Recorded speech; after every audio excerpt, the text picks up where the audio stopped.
RSS అనేది దేశాన్ని విభజించే పాలిటిక్స్ చేస్తుంది.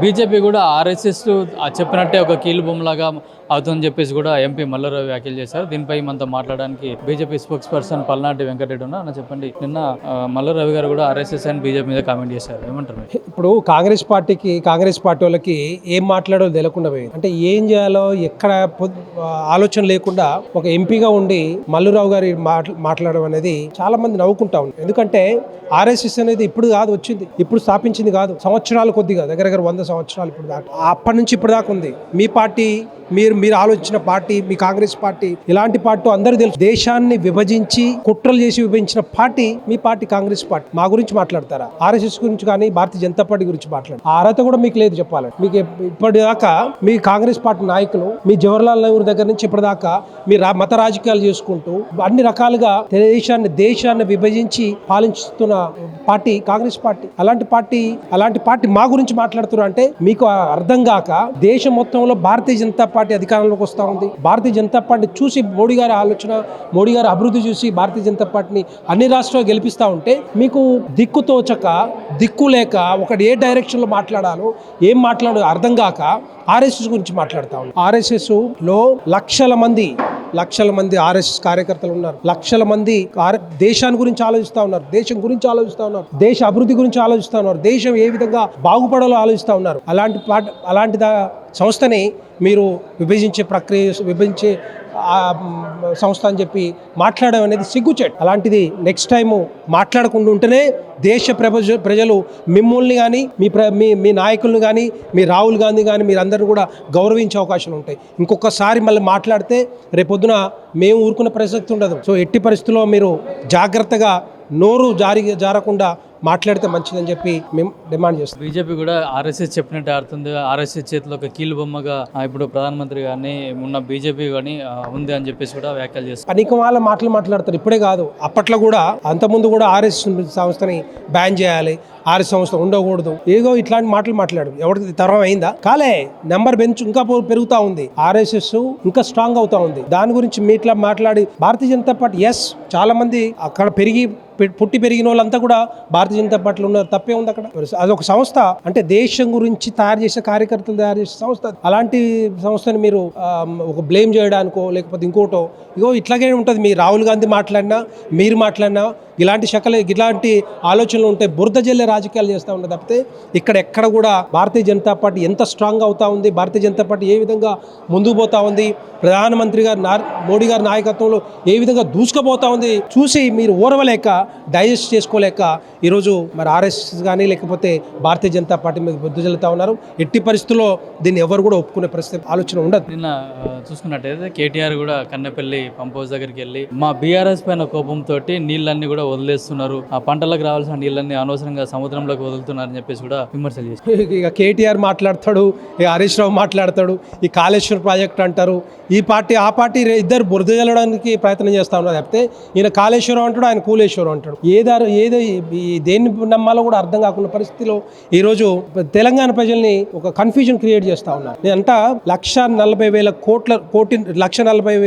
కోట్లతోటి ఏదైతే కాళేశ్వరం కడదామనుకున్నాడో, ఏదైతే మేడిగడ్డ, సుందిల్ల, అన్నారం, ఎక్కడైతే అసలు ఈ ప్రాణహిత చేవెళ్ల దగ్గర నుంచి తమ్మిడేటి ప్రాజెక్ట్ని క్యాన్సిల్ చేసుకొని 12,000 కోట్ల రూపాయలు ఖర్చు పెట్టిన ప్రాజెక్ట్ని కాదనుకొని ఇక్కడ సోర్స్ మార్చి కిందికి వచ్చి 1,40,000 కోట్లలో మేము దాచుకుందాం అనే ఆలోచనతోటి బీఆర్ఎస్ పార్టీ ఆ రోజు కేసీఆర్ గారు పూనుకున్నారు. దాన్ని అర్థమవుతా ఉంది ఏ విధంగా కాళేశ్వరం ప్రాజెక్ట్ కట్టిన తర్వాత మేడిగడ్డ బ్యారేజ్ ఏ విధంగా కుంగిపోయిందో, సిపిఐ వచ్చి నిల్వ చేసుకునే పరిస్థితులు లేకుండా చేస్తుందంటే డెఫినెట్గా అదంతా కూడా ఆ దుర్మార్గమైన చర్య అంతా కూడా బీఆర్ఎస్ పార్టీ తీసుకోవాలి. ఈరోజు కేటీఆర్ మాట్లాడు నేను వచ్చి గేట్లు ఓపెన్ చేస్తా. ఏం చేస్తా? గేట్లు 9 సంవత్సరాలు గేట్లు ఓపెన్ చేసినా నువ్వు, 23లో ఓపెన్ అయింది. తర్వాత నువ్వు దాన్ని పట్టించుకున్నావా? ఎక్కడ పట్టించుకోలే. నీళ్ళు వచ్చినాయా? 1 కోటి ఎకరాలు మాగానని చెప్పినావు. 1 కోటి ఎకరాలు కాదు, 1,00,000 ఎకరాల మాగాని కూడా కాలేదు కేటీఆర్, అది గుర్తు చేసుకో.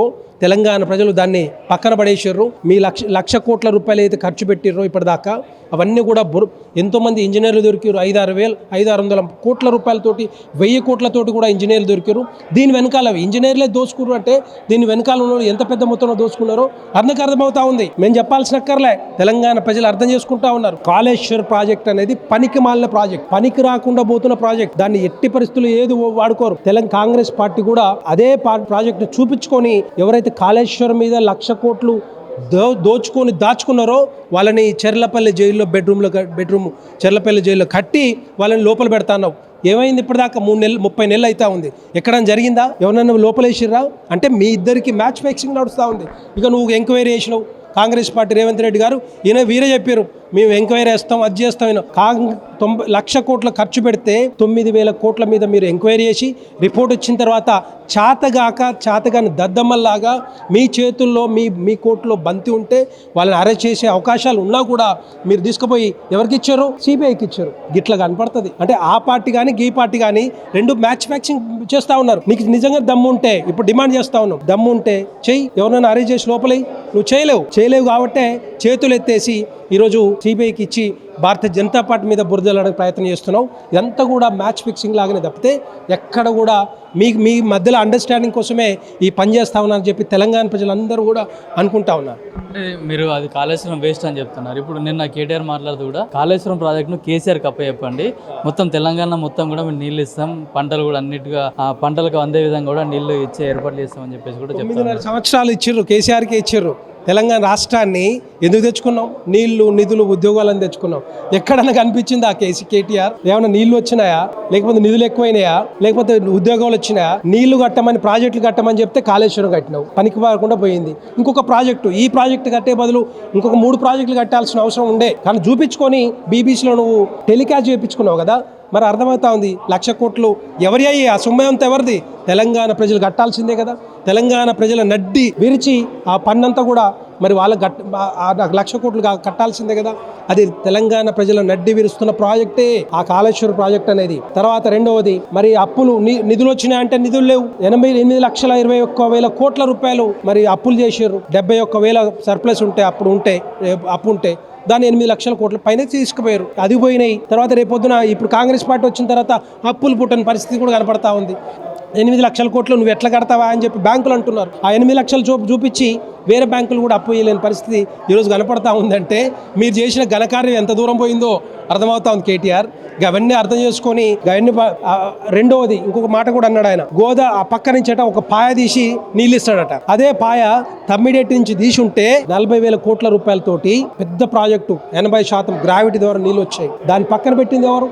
ఎందుకు పక్కన పెట్టారో మరి చెప్పగలుగుతారా తెలంగాణ ప్రజలకు? చెప్పలేరు. సో అట్లాంటిది నడుస్తూ ఉంది ఇప్పుడు. అందరూ కూడా మీరేమో ఇద్దరు కూడా 2 పార్టీలు కూడా ఏ యాక్షన్ తీసుకోకుండా వీళ్ళ మీద టైం పాస్ చేసే రాజకీయాలు చేస్తూ ఉన్నారు. 28, 29 వరకు దాన్ని రిపేర్ చేయరు, గేట్లు ఓపెన్ చేయరు, నీళ్లు రావు.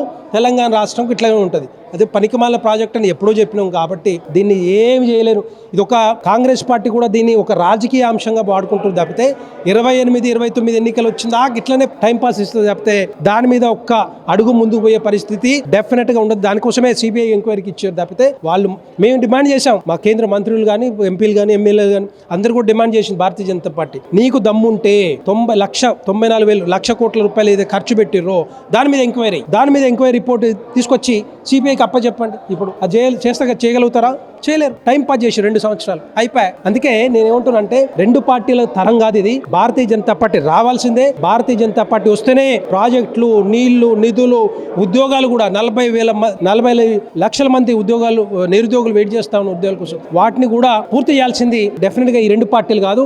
భారతీయ జనతా పార్టీ వస్తేనే తెలంగాణ రాష్ట్రం సుభిక్షంగా ఉంటుంది, తెలంగాణ రాష్ట్రం అభివృద్ధి చెందుతుంది, తెలంగాణ రాష్ట్రంలో సంక్షేమ పథకాలు అందరికీ కూడా అందే అవకాశాలు ఉంటాయని చెప్పి మీ ద్వారా చెప్పగలరు. అయితే కాళేశ్వరం ప్రాజెక్టులో ఈ 2 పార్టీలు కూడా ఒక నాటకాలు ఆడుతున్నాయి. దీన్ని కూడా ఇట్లాగే కొనసాగించి ఎలక్షన్ల వరకు తీసుకెళ్లి ఓట్ల రాజకీయం చేస్తున్నారు తప్పించి ప్రజలకు కానీ రైతులకు ఉపయోగపడే విధంగా కూడా 2 పార్టీలు కూడా కాళేశ్వరం నుంచి నీటిని విడుదల చేయట్లేదు అని చెప్తున్నారు. అట్లాగే ఆర్ఎస్ఎస్ ని విమర్శించే స్థాయి కాంగ్రెస్ కూడా లేదు. ఎంత విమర్శించినా కూడా గతంలో కంటే ఎక్కువగా స్ట్రాంగ్ అవుతుంది ఆర్ఎస్ఎస్ అని చెప్తున్నారు బీజేపీ నాయకులు. ఇప్పటికైనా విభజన రాజకీయాలు చేస్తుంది. గతంలో చూసుకున్నట్టయితే కాంగ్రెస్ పార్టీ కానీ ఆర్ఎస్ఎస్ కూడా కాదని చెప్పేసి చెప్పేసి కూడా బీజేపీ నాయకులు అయితే కాంగ్రెస్ పార్టీని అయితే విమర్శిస్తూ ఉన్నారు. కెమెరామెన్ మోహిత్తో కిరణ్ కుమార్, పల్లవి టీవీ, హైదరాబాద్.